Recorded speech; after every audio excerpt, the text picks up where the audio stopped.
வணக்கம் மக்களே. விஜய் செய்தது சரியா? இப்படி ஒரு பப்ளிக்காக ஒரு திருமண நிகழ்ச்சிக்கு திரிஷாவை கூட்டிட்டு போகலாமா? மக்கள் என்ன நினைப்பாங்க? பெண்கள் ஓட்டு விஜய்க்கு கிடைக்குமா? இப்போ தான் அரசியலில் இறங்கியிருக்காரு, இன்னமும் ஒரு தேர்தலில் கூட போட்டியிடலை. இப்பேற்பட்ட சூழ்நிலையில் திரிஷாவை கூட்டிகிட்டு போகிறாருயா. ஏற்கனவே அவருடைய மனைவி விவாகரத்து கோரி செங்கல்பட்டு நீதிமன்றத்தில் வழக்கு தொடர்ந்துருக்காங்க. இப்பேற்பட்ட சூழ்நிலை இந்த மனுஷன் ஏன் இப்படி செஞ்சு பேரை கெடுத்துக்கிட்டு இருக்கான் இப்படிங்கிற ஒரு பேச்சு பல்வேறு விதமாக சமூக வலைதளங்களில் வருது. மிகப்பெரிய அளவில் இந்த சங்கீதாவுடைய விவாகரத்து, அதாவது நடிகர் விஜயோடைய மனைவி சங்கீதாவுடைய இந்த விவாகரத்து விவகாரம் மிகப்பெரிய அளவில் விவாதிக்கப்பட்டு வருது. நம்ம இதுவரைக்கும் எந்தவித ஒரு தனிநபருடைய தனிப்பட்ட வாழ்க்கையை பற்றியுமே நம்ம விமர்சனம் பண்ணதில்லை, இப்பவும் நம்ம பண்ண போகிறதில்லை. திருமதி சங்கீதா விஜய் அவர்களுக்கும் நடக்கக்கூடிய அந்த விவாகரத்து எதனால் ஏற்பட்டது, இரண்டு பேருக்கும் இடையில் மனமுறிவு எதனால் ஏற்பட்டது, மனக்கசப்பு ஏன் ஏற்பட்டது அப்படிங்கிறது நமக்கு எந்தவித தகவலுமே தெரியாது. அதை நான் முதல்ல பதிவு பண்ணிடுறேன்.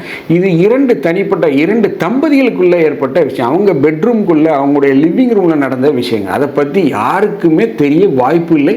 யாரும் தெரிஞ்சான்னு சொல்லி எவனாவது வீடியோ போட்டோன்னா தயவு செய்து அதை நம்பாதீங்க. நமக்குமே ஒன்றும் தெரியாது. பட் ஏன்டா பண்ணி வீடியோ போடுற அப்படிங்கிற கேள்வி உங்களுக்கு வரும். விஜய் செய்தது சரியா? விஜய் இந்த மாதிரி செய்யலாமா அப்படின்னு நிறைய பேர் கேள்வி கேட்குறீங்கல்ல, அதற்கு பதிலாகத்தான் நம்ம இந்த வீடியோ போடுறோம். ஏன் விஜய் இந்த மாதிரி செய்யணும்? அந்தளவுக்கு ஒரு மெச்சூரிட்டி இல்லாதால, ஒரு சாதாரண ஒரு சிறு பையனை, ஒரு 8ஆம் கிளாஸ் 10ஆம் கிளாஸ் படிக்க பையனை ஒரு மிகப்பெரிய அரசியல் கட்சியை வழிநடத்தி கொண்டிருக்கிறார். அடுத்த முதல்வராக மக்கள் மத்தியில் தன்னை முன்னிலைப்படுத்துகிறார். இப்பேற்பட்ட மனிதன் இந்த மாதிரியான ஒரு விஷயத்தை செஞ்சுருக்காரு அப்படின்னு திமுகலேருந்து பேசுகிறாங்க, நாம் தமிழர்லேருந்து பேசுகிறாங்க, அதிமுகலேருந்து பேசுகிறாங்க. கடுமையான மீம்ஸ்லாம் வந்து சமூக வலைதளங்களில் வருது. ஸோ விஜய் செய்தது சரியா? ஏன் இப்படி செய்தார்? அதை பற்றி தான் நம்ம இந்த நிகழ்ச்சியில் பார்க்க போகிறோம். நான் உங்கள் ஜோசப். வாங்க நம்ம இப்போ நிகழ்ச்சிக்குள்ளே போகலாம்.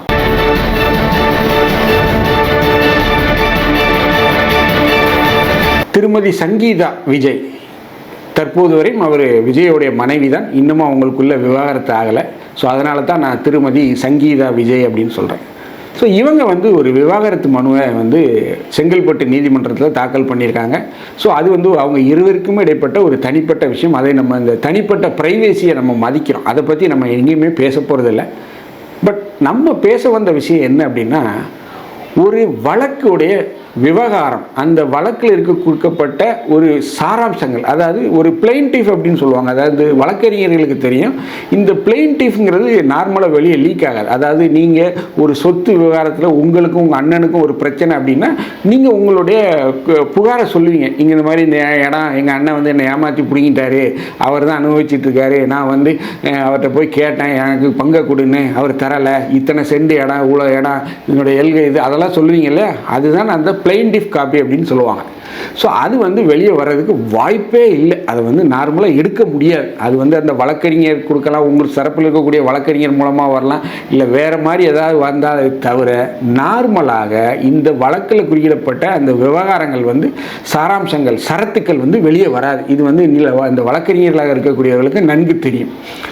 இப்போது இந்த திருமதி சங்கீதாவுடைய விவகாரத்தில் வழக்கில் மட்டும் எப்படி இது வெளியே வந்துச்சு அப்படிங்கிற ஒரு கேள்வி எழுது இல்லையா? இதற்கு பின் தான் ஒரு மிகப்பெரிய ஒரு அரசியல் சித்து விளையாட்டு இருக்குது. அதாவது இந்த முரசொலி செல்வம் அவர்கள் இறந்தாங்க இல்லையா? இந்த இறப்பின் போது திருமதி சங்கீதா விஜய் அவர்கள் அந்த மறைவு துக்க நிகழ்வுக்கு சென்றிருந்தார். அங்கே இருக்கவங்களெல்லாம் பேசியிருந்தாங்க. திருமதி செல்வி அவர்கள் கூட அவர் ஒரு நெருங்கிய தொடர்பில் இருக்கக்கூடிய ஒரு நபர் தான் திருமதி சங்கீதா. ஸோ இந்த விஜய் மீது இந்த வழக்கு விவரங்களை, அதுவும் விஜய் இந்த தேர்தலுக்கு இன்னும் ஒரு 1.5 மாதம் 2 மாதம் தான் இருக்குது. இந்த நேரங்களில் இந்த வழக்கை வந்து ஏன் வெளியிடணும்? விஜய் வந்து ஒரு டைவர்ஸு டிசம்பர்லேயே போட்ட கேஸு, இப்போ ஏன் வெளியிடணும்? ஸோ இதுக்கு பின் தான் அரசியல் இருக்குது. எந்த ஒரு அரசியல் நிகழ்வுகளுக்குமே வந்து பார்த்திங்கன்னா கண்டிப்பாக ஒரு அரசியல் இருக்கக்கூடியதுக்கு எதிராக ஒரு காய் நகர்த்தப்படுது அப்படின்னா அதுக்கு கண்டிப்பாக பின்னாடி ஒரு அரசியல் இருக்குது. அதை மக்கள் வந்து நினைந்து கொள்ளணும். இது வந்து விஜயுடைய பெயருக்கும் புகழுக்கும் களங்கம் விளைவிக்கணும், அவரை வந்து அசிங்கப்படுத்தணும். அதாவது இந்த ஒரு மனிதரை தோற்க முடியலன்னா அவருடைய கேரக்டர் அசாசினேஷன் பண்ணுவாங்க. இதுதான் வந்து நடக்கக்கூடிய அரசியலில் நடக்கக்கூடிய. அதுக்கு திமுக ஒன்றும் விதிவிலக்கல்ல. அந்த கேரக்டர் அசாசினேஷன் தான் விஜய் மீது செய்யப்பட்டிருக்கு. அதுக்காக நம்ம விஜய்க்கு வந்து அவர் ஒரு மிகப்பெரிய மனிதர், அவர் அந்த மாதிரிலாம் நம்ம இல்லை. நம்ம வந்து நடுநிலையாக சொல்லக்கூடிய விஷயம் தான் ஒரு நபருடைய தனிப்பட்ட விவகாரம். அதை வந்து வெளியே விட்டதே தப்பு.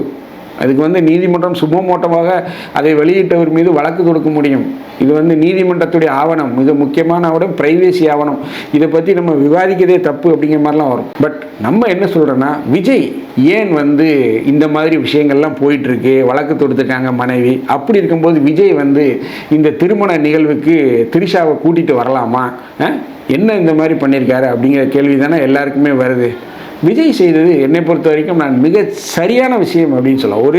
ஒரு மெச்சூர்டு ஒரு அரசியல்வாதியாக அவர் தன்னுடைய காய்களை நகர்த்திக்கள் ஒரு சரியான ட்ராக்கில் அவர் பயணம் பண்ணுறாரு அப்படின்னு தான் நான் சொல்லுவேன். எதனால் நான் அப்படி சொல்கிறேன் அப்படின்னு பார்த்தீங்கன்னா, அந்த வழக்கு விவரம் திருமதி சங்கீதா விஜய் அவர்களுடைய வழக்கு விவரம் வெளியாகிருக்கு இல்லையா, அதில் அவங்க என்ன சொல்லியிருக்காங்க அப்படின்னா, விஜய் திருமணத்திற்கு மீறிய உறவில் இருந்தார், அதில் இருந்தார். ஸோ அதனால் நான் அந்த வீட்டுக்கு செல்ல முடியாமல் தவித்தேன். அந்த நடிகையுடன் அவர் தொடர்பில் இருக்கும்போது அந்த நடிகை வந்து தொடர்ச்சியாக சமூக வலைதளங்களில் அந்த படங்களை, அவங்க இருவரும் ஜோடியாக செல்லக்கூடிய இடங்களில் இருக்கக்கூடிய ஃபோட்டோக்களை சமூக வலைதளங்களில் போடுறாங்க. இதனால் எனக்கு ஒரு மிகப்பெரிய மன உளைச்சலுக்கு உண்டாகுது அப்படிங்கிறத சொல்கிறாங்க. மேலும் அவங்க என்ன சொல்கிறாங்க அப்படின்னா, இந்த படங்களை திரும்ப திரும்ப போடுறதுனால எனக்கு ஒரு மன உளைச்சல் ஏற்படுது. இதனால் நான் அந்த நடிகையுடைய பெயரை நாகரிகம் கருதி வெளியிடாமல் இருக்கிறேன். தேவைப்பட்டால் பொதுவெளியில் நான் அதை வெளியிட தயார் அப்படிங்கிற ஒரு வார்த்தையை அவங்க பயன்படுத்துகிறாங்க. ஸோ இந்த இடத்துல தான் நம்ம பார்க்கணும், பொதுவெளியில் தேவைப்பட்டால் நான் வெளியிட தயார் அப்படின்னு சொல்கிறாங்க. அதாவது ஒரு தனிப்பட்ட விவகாரம், விஜய்க்கும் அவருடைய மனைவிக்கும் விஜய்க்கும் திரிஷாவுக்கும் இருப்பது ஒரு தனிப்பட்ட விவகாரம். அதை நம்ம மதிக்கிறோம், அதெல்லாம் நம்ம மாற்று கருத்து இல்லை. பட் விஜயுடைய மனைவி பொது வெளியில் நாங்கள் இந்த விஷயம் லீக் ஆன உடனே பொதுவெளியில் நான் வெளியிடுவேன் அப்படின்னு சொன்னும்போது கண்டிப்பாக ஒரு அரசியல் தலைவராக இருக்கக்கூடிய விஜய்க்கு ஒரு அச்சம் அப்படிங்கிறது வந்திருக்கும். ஸோ இது வந்து முழு பூசணிக்காயை சோத்தில் மறைக்க முடியாது. ஸோ விவகாரம் அந்த அம்மா அந்த அளவுக்கு வந்துருச்சு, அரசல் புரசலாக பேசப்படுகிறது. அப்படிங்கும்போது விஜய் ஒரு தைரியமாக, இருக்கிறது உண்மைதான்டா, உன்னால் என்ன செய்யணும், இருக்கிறது உண்மைதான், நான் கூட்டிகிட்டு வர்றேன் அப்படிங்கிற விதத்தில் அவர் கூட்டிகிட்டு வந்துட்டார். இதில் வந்து அவர் வந்து முழு பூசணிக்காயை சோத்திலெல்லாம் மறைக்கலை, உண்மையை ஒத்துக்கொண்டார் அப்படிங்கிற மாதிரி தான் நான் பார்க்குறத. அதில் ஒன்றும் தவறு ஒன்றும் இல்லை, அதில் ஒன்றும் தவறுமே இல்லை.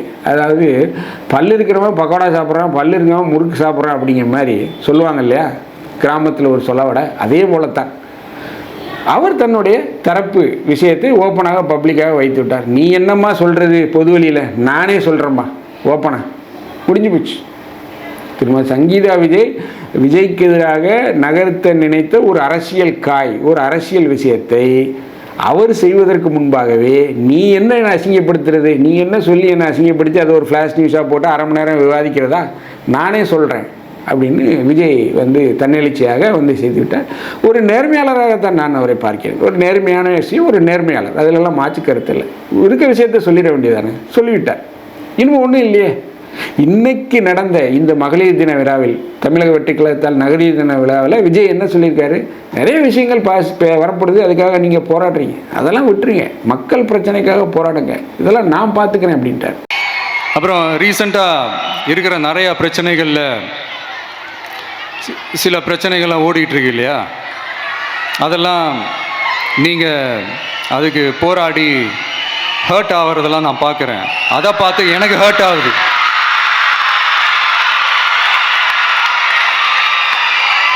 அதெல்லாம் நான் பார்த்துக்கிறேன்.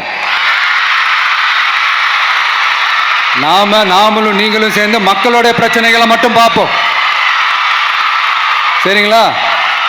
அவ்வளோலாம் ஹர்ட் ஆகுதுங்க, அதெல்லாம் வருத்தலாம் கிடையாது.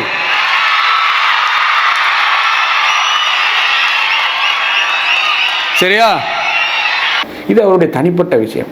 அவங்க ரெண்டு பேருக்கும் ஏன் வந்து விவகாரத்து நடந்தது, அவங்க பிள்ளைங்களை அவங்க என்ன பண்ண போகிறாங்க, அதெல்லாம் நமக்கு தேவையில்லாத விஷயம். இந்த பிரசாந்த் ஷேர்ஸ்னு ஒரு வீடியோ போடுறாரு, அவர் கூட விஜய்க்கு எதிராக பேசியிருந்தார். எனக்கு அவருடைய வீடியோ பார்க்கும்போது அவர் விலை போய்விட்டாரோ அப்படிங்கிற மாதிரி தோணுது. ஏன் அப்படின்னு பார்த்தீங்கன்னா, இது விஜயுடைய தனிப்பட்ட விவகாரம் ஐயா, இதை நம்ம வந்து பேச முடியாது. விஜய் வந்து உங்களுக்கு முன்னாடி மக்கள் இருக்காங்க, உங்களை தலைவராக கொண்டெடுக்க போகிறாங்க, உங்களுடைய அடிமட்ட தொண்டர்கள் என்ன நினைப்பாங்க அப்படிங்கலாம் பிரசாந்த் பேசியிருந்தார். அது தொண்டர்களுக்கும் கட்சி தலைமைக்கும் உள்ள விஷயம். தமிழகத்தில் இருக்கக்கூடிய எல்லா அரசியல் கட்சிகளும் அரசியல் கட்சி தலைவர்களுக்கும் பற்றி நமக்கு தெரியும். அவங்க சிறு வயதில் என்ன பண்ணாங்க, அவங்க சின்ன பிள்ளைகளில் என்னென்ன விளையாட்டுகள், சித்து விளையாட்டுகள் செய்தார்கள் அப்படிங்கிறது நமக்கு தெரியும்.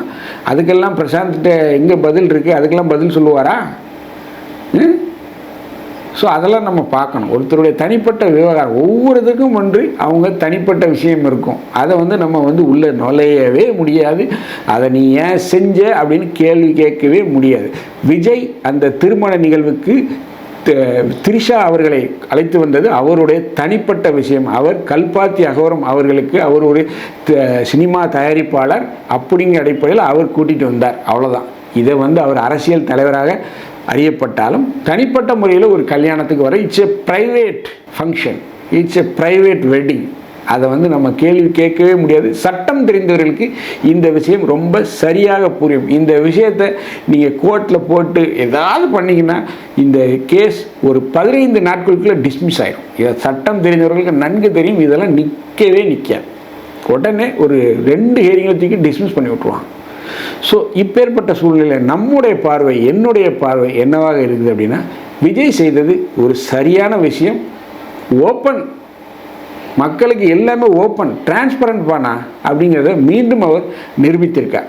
இந்த வீடியோ உங்களுக்கு பிடிச்சிருந்துச்சுன்னா தயவுசெய்து லைக் பண்ணுங்கள், ஷேர் பண்ணுங்கள், சப்ஸ்கிரைப் பண்ணுங்கள். மறக்காமல் உங்கள் கருத்துக்களை கமெண்ட் செக்ஷனில் சொல்லுங்கள். நன்றி, வணக்கம்.